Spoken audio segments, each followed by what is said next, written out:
The knock on the door was sharp, impatient. Nothing like the way my son used to tap as a child when he came in from the garden with muddy shoes. Damien and his wife, Celeste, swept into the house as if they owned it. Celeste clutched a sleek leather folder against her chest, her heels clicking across Richard's polished hardwood floor. "Mother," Damien said. His voice clipped. "We need your signature. It's just a refinancing form. Nothing complicated." Celeste slid the folder onto the dining table, her manicured finger pointing to a line at the bottom.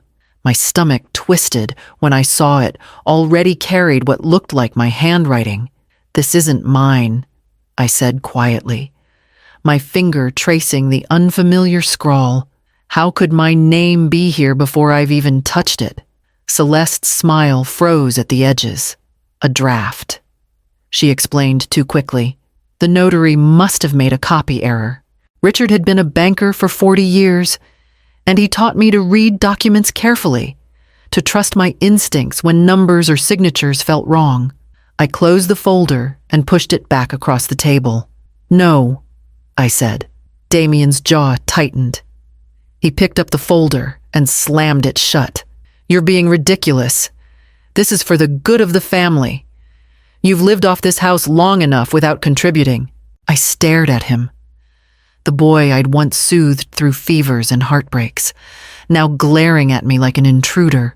When I didn't move, his voice cracked into fury. "If you won't help, then you don't belong here. Get out, you're nothing here." He hauled my suitcase, already packed from a recent trip, to the porch and dropped it with a thud that echoed down the street. Curtains twitched as neighbors peeked out. Celeste lingered behind him, smirking as though victory was hers, though I caught the tremor in her eyes. I walked down the steps, my hands trembling but my back straight. The air outside bit colder than usual, or perhaps it was only the hollow ache inside me. I turned once toward the house Richard built, then forced myself to keep walking, suitcase wheels rattling over the uneven sidewalk, toward a night I knew would be darker than any before. I dragged my suitcase up the narrow stairwell of a basement unit in Burlington, the kind of place I never imagined I would call home. The landlady handed me the key with barely a glance, and when I stepped inside, the air hit me damp, tinged with mildew, heavy enough to settle in my chest.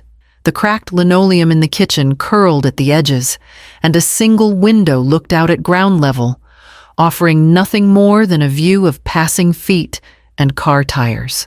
I set down my bag and sat on the sagging mattress. My fingers brushed against the quilt I had stitched with Richard years ago, a patchwork of blues and greens now faded with time. For a moment, I closed my eyes and heard his voice again, soft but steady. "If they ever betray you, trust that I've prepared something." I clung to that memory in the silence that followed. Days bled into nights with no call from Damien, no knock at the door. My phone buzzed once a message from Celeste. "Enjoy your freedom, old woman. Don't expect us to call." I stared at the words until they blurred, then deleted them. The cruelty was deliberate, but so was my choice not to respond, to make ends meet. I took shifts at a small bakery on Main Street. The smell of fresh bread gave me comfort, though the hours left my body aching. I smiled at customers, tucked away the tips, and counted pennies at night to be sure I could cover rent. Still, beneath the grief and humiliation, a thin strand of defiance held. They thought they had erased me, but I was still here. I would endure, as I always had. One night, as I lay listening to the pipes groan in the walls, my phone lit up with a name I hadn't seen in months. Alden Gaines, the family attorney. My hand trembled as I answered, his voice urgent and strained. The phone's shrill ring cut through the stillness of my basement apartment, making me jolt upright. The clock glowed 11:44 p.m. My first thought was something terrible had happened, an accident. A hospital. But when I glanced at the screen, the name made my heart lurch in a different way. Alden Gaines. I hesitated before answering. The family attorney had not spoken to me since Richard's funeral 2 years earlier, when he handed me envelopes and shook my hand with polite finality. Mrs. Marrow. His voice came through low and urgent. I'm sorry to disturb you at this hour, but it cannot wait. Certain provisions of Richard's estate have been triggered by your son's actions. You need to come to my office tomorrow morning. First thing, for a moment, I thought I had misheard him. Mr. Gaines, the estate was settled long ago. Everything was signed, everything distributed. What could possibly? Not over the phone, he interrupted. Firm but respectful. Trust me when I say it is in your best interest to be here. 9 o'clock. I'll clear my schedule. And then the line went dead. I sat frozen. Phone pressed to my ear long after the call ended. 100 questions crashed inside me, but none found solid ground. Triggered provisions. By Damien, I lay back down. But sleep would not come. Instead, I replayed the scene in my old dining room. Celeste's perfectly steady hands, except for that one tremor when I caught the false signature. She had been desperate. Richard used to say her ambition outpaced her honesty, but I had brushed it aside as judgmental. Now, in the dark, I wondered if he had been right all along. I pulled Richard's quilt tighter over me, inhaling the faint scent of lavender still clinging to its seams. His voice seemed to echo in the hollow room. If they ever betray you, trust that I've prepared something. Morning light finally broke through the narrow window. Pale and weak, I rose, dressed, and set out for Gaines' office, my chest tight with dread, and something else, an ember of hope I had not felt in weeks. Mr. Gaines greeted me at the door of his office with a solemn nod, ushering me past the shelves of heavy law books into the inner chamber, where sunlight spilled across a long mahogany table. He gestured for me to sit. A folder lay before him, thicker than anything I had ever signed with Richard. Mrs. Marrow, he began, adjusting his glasses. Your husband was a cautious man. Before his passing, he created a supplemental will sealed until either your 65th birthday or, under darker circumstances, should you be forced from your home. My breath caught. Forced from my home. He nodded gravely. Richard foresaw the possibility of due friction with your son and daughter-in-law. He wanted to ensure you would never be left vulnerable. He opened the folder and spread the documents before me. My eyes raced over words that hardly seemed real. Richard had left me majority control of the family's timber business, $3.2 million in diversified investments, and the deed to our lake house in New Hampshire. I pressed my hand to my chest, the numbers staggering, but it was the final clause that stole my breath, a penalty provision. Any heir who mistreated me or attempted coercion would forfeit portions of their inheritance, redirected directly to me. The enormity of it sank in like a tide rushing to shore. Damien's words. Your nothing here hadn't just wounded me. They had triggered a chain reaction Richard had built years before. Tears welled in my eyes. Not of sorrow, but of vindication. Richard had known me, trusted me, believed in me even beyond his life. The humiliation of standing on that porch with my suitcase suddenly shifted into something else, strength. Mr. Gaines leaned forward. By law, I must notify the other heirs today. Damien and Celeste will learn of this immediately. I steadied myself, fingers brushing the embossed edge of Richard's signature on the page. For the first time since I left the house, I felt the ground firm beneath my feet. I left the office with Richard's foresight wrapped around me like armor, bracing for the storm I knew would come once the calls began. By the time I returned to my apartment that afternoon, my phone was buzzing like a hive. 10 missed calls, then 15, then 20, Damien's number flashing again and again. sometimes Celeste's, sometimes blocked. The first voicemails were sharp and commanding. "Mother, call me back immediately. You don't understand what you've done." Then, as the hours passed, their tone shifted into pleading, "Mom, we overreacted.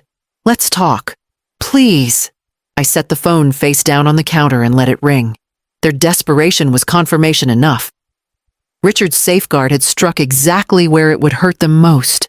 Just before dusk, a knock rattled the door.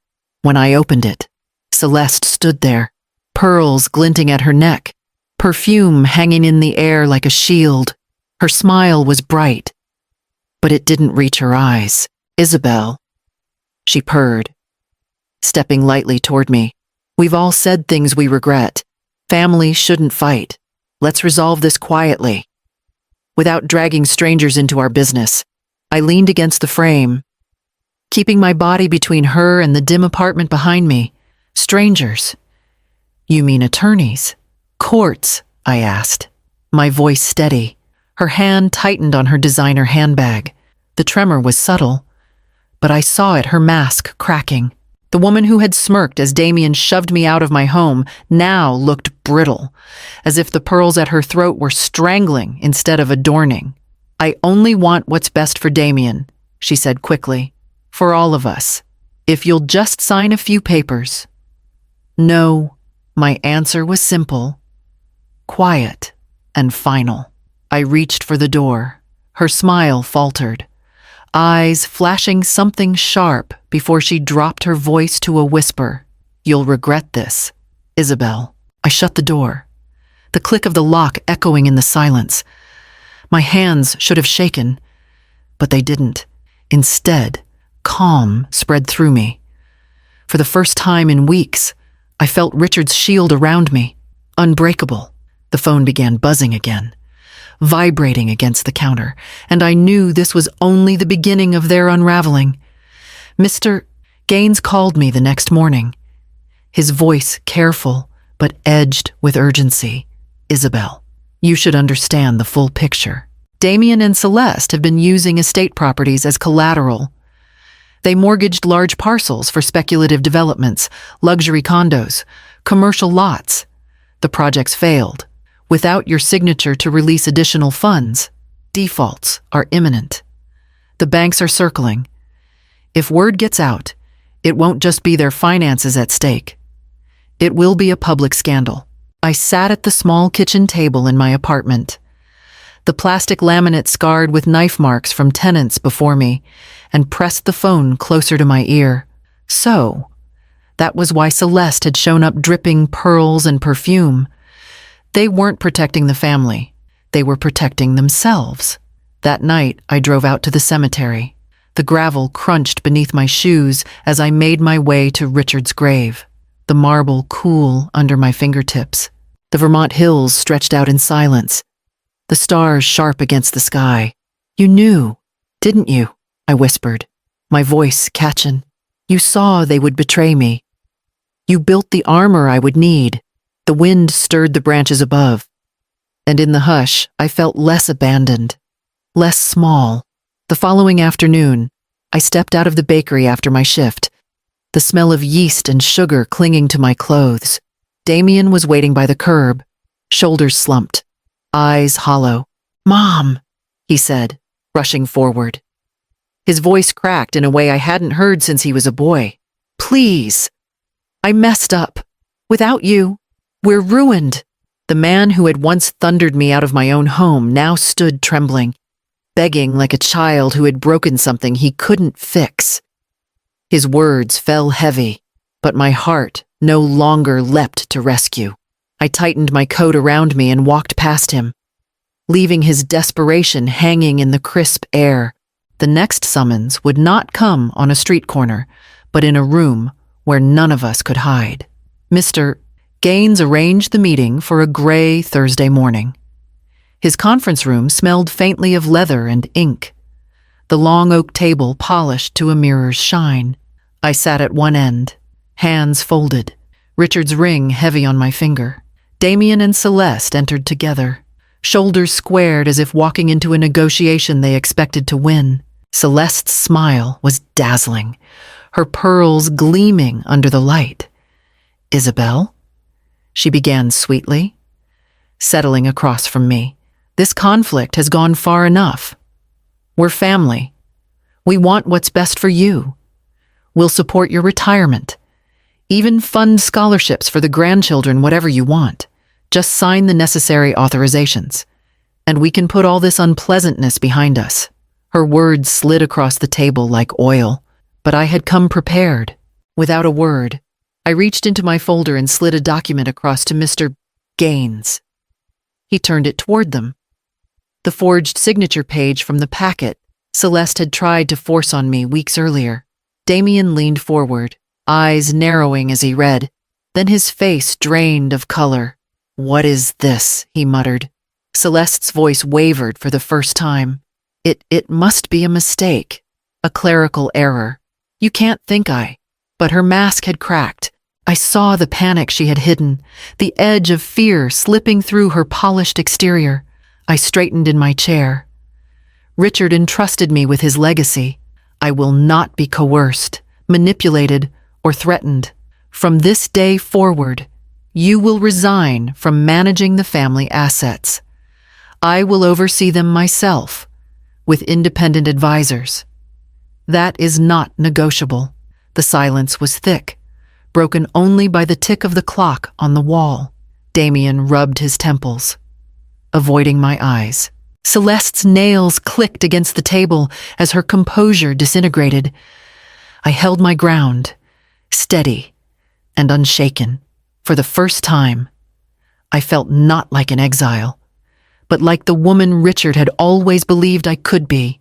The pens lay ready on the table, and I waited for their choice. The room held its breath as the papers were set in front of them.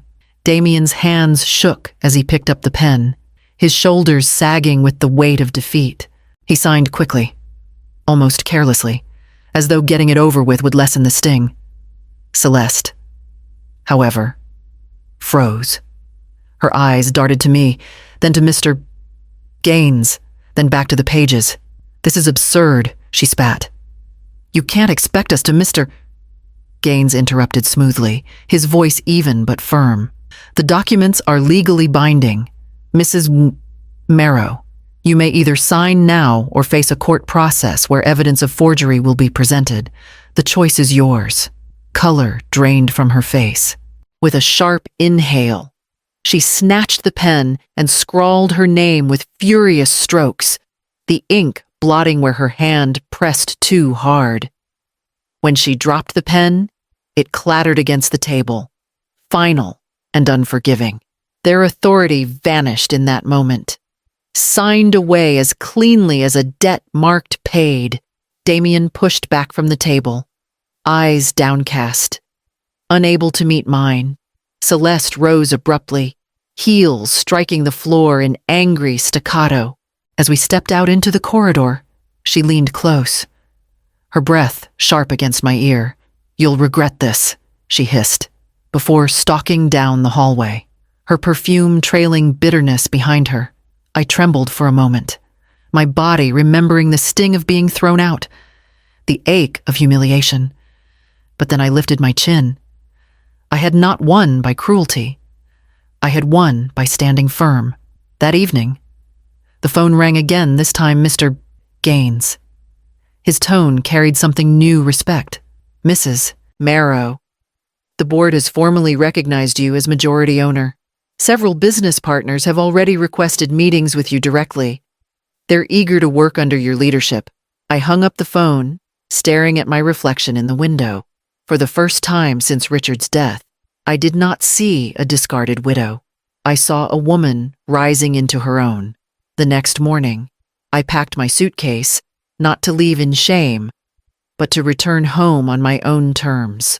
When I unlocked the front door of the Marrow house again, the air smelled of dust and silence. I stood in the foyer where Damien had once shoved my suitcase out, and for a moment, the memory threatened to hollow me out. But this time, I was not a guest begging for space. I was the rightful owner, returning with purpose. I refused to let the house remain a monument to pain. Walls that once echoed with Richard's voice now echoed with the sound of workers sanding, painting, and repairing. I oversaw every detail, transforming the East Wing into a small community legal clinic, widows seeking advice, single mothers tangled in custody battles, and women facing eviction came through the doors. And for the first time, the house Richard built served more than just our family. It served dignity itself. In his name, I created scholarships for students in environmental studies. Richard had loved the forests he managed, and I wanted others to inherit his passion for stewardship, not just profit. Each acceptance letter we sent carried his name, and I imagined his smile in the rustle of the maples outside the window. Meanwhile, the silence from Damien and Celeste stretched longer with each week. I heard whispers through acquaintances Damien had sold his sports car. Celeste, her collection of designer handbags. They had downsized to a modest condo on the edge of town. Slipping from the high society they had once flaunted, their calls slowed, then dwindled, until there was nothing left but silence. The emptiness they left behind did not hurt me as I thought it might. Instead, the home filled with new voices. Children from the neighborhood gathered in the garden, chasing fireflies and playing games where roses once bloomed. Their laughter carried through open windows, weaving life into every corner. One evening, as I stood on the porch watching the sun dip behind the hills, I thought of Richard. His foresight had not only preserved my survival, it had given me a path to something greater. The following autumn afternoon, a knock at the door brought the next chapter of that legacy. The knock came on a cool autumn afternoon, just as the maple leaves began to scatter across the porch. I opened the door to find Amara, Damien's 16-year-old daughter, standing there with her arms wrapped tightly around a worn notebook. Her eyes, wide and uncertain, searched mine. "Grandma," she whispered, her voice trembling. "I don't want to be like them. I want to learn from you." For a long moment I could only stare at her. The granddaughter I had seen only in brief, tense family gatherings. She looked so young and yet so burdened, as though she had carried secrets too heavy for her age. My throat tightened, and I reached out, drawing her inside. We sat together at the kitchen table. She flipped open the notebook to show me sketches of trees, notes about rivers and wildlife, her own ideas for environmental projects at school. Her hands shook as she turned the pages. "Dad says it's a waste of time," she admitted, "but I want to make a difference. Like you." Tears pricked my eyes. My victory was never meant to be about stripping Damien and Celeste of wealth or status. It was here, in the eyes of this girl who wanted a different path, who still believed in something greater than herself. Later that week, I took Amara with me to the lake house. We sat on the porch as the sun sank low, painting the water with streaks of gold. She leaned against me, notebook balanced on her knees, jotting ideas while I listened. I looked out over the water and murmured softly, almost to the wind, "She won't repeat her father's mistakes. Richard, this is the inheritance that matters." The lake shimmered with the last light of day, and I felt at peace. My story had begun with exile, but it ended with promise proof that the truest legacy is not money or control, but the strength to shape the next generation with wisdom.